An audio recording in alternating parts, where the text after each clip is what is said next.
కాదు. ఇంతకు ముందు నేను ఎప్పుడైనా గురక పెట్టానా? ఇంతకు ముందు లేదు, ఇప్పుడే వింటున్నాను. నాకు అర్థమైంది మాస్టారు. కావాలని నన్ను నిద్ర నుంచి లేపారు కదా? అదేం లేదు. ఏం లేకపోతే ఇంతకాలం లేని గురక ఇప్పుడెలా వచ్చింది? నాకెలా తెలుస్తుంది? నేనేమైనా డాక్టర్నా? నాకు తెలుసు. నాతో మాట్లాడాలని నన్ను నిద్ర లేపారు కదూ? ఇంకా చాలు, నీ నటన ఆపై.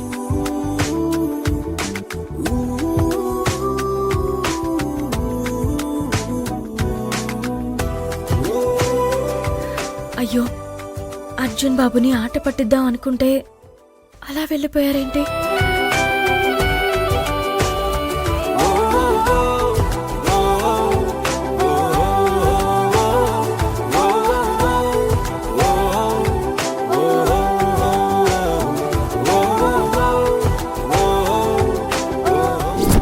నేను నటించడానికి వచ్చాను. వాళ్లతో కలిసి ఆయన పక్కన భార్యగా కూర్చోడానికి రాలేదు.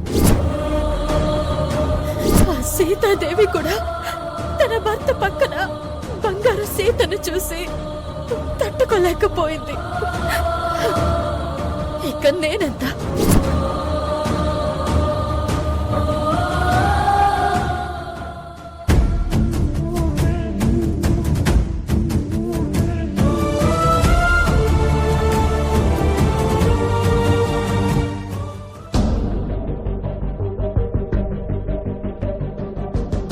యమజ, ఏం చేస్తున్నావు?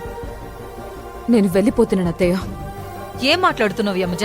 అత్తయ్య, ఇందాక అమ్మమ్మ అడిగింది కదా అని పాలల్లో మిరియాలు కలుపుకుని తీసుకువెళ్ళాను.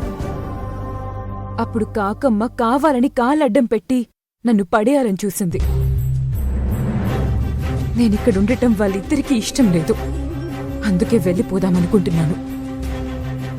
ఇందులో వాళ్ళది కూడా తప్పు లేదత్తయ్య. ఒకప్పుడు వాళ్ళ పట్ల నేనెలా ప్రవర్తించానో ఇప్పుడు వాళ్ళు కూడా నా పట్ల అలాగే ప్రవర్తిస్తున్నారు.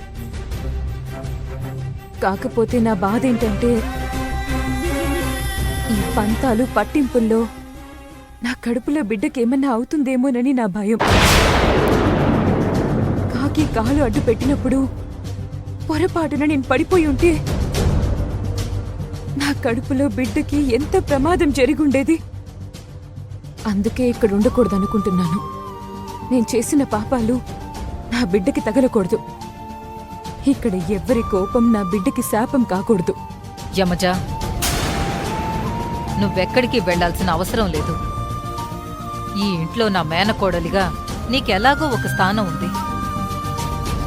ఇప్పుడు ఈ ఇంటి వారసుణ్ణి మోస్తున్న తల్లిగా నీకొక ప్రత్యేకత ఉంది.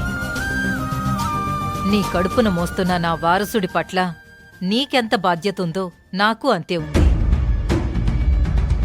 నీకు నీ బిడ్డకి ఏమీ కాకుండా చూసుకునే బాధ్యత నాది. నువ్వు నాతోనే ఉండు.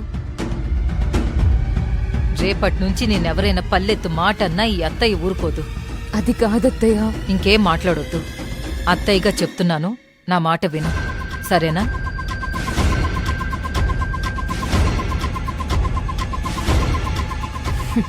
ఇది చాలు నేనీ సామ్రాజ్యాన్ని ఏలడానికి. నాకప్పుడప్పుడు ఎదురొస్తున్న కాకిని కూడా బయటికి పంపేయడానికి. కాకి, అనవసరంగా నాతో పెట్టుకున్నావు.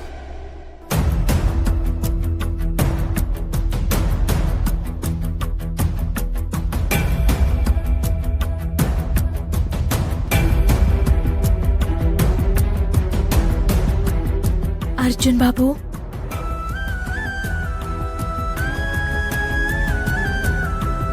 ఏంటి? ఇక్కడ దోమలు ఎక్కువగా ఉన్నాయి.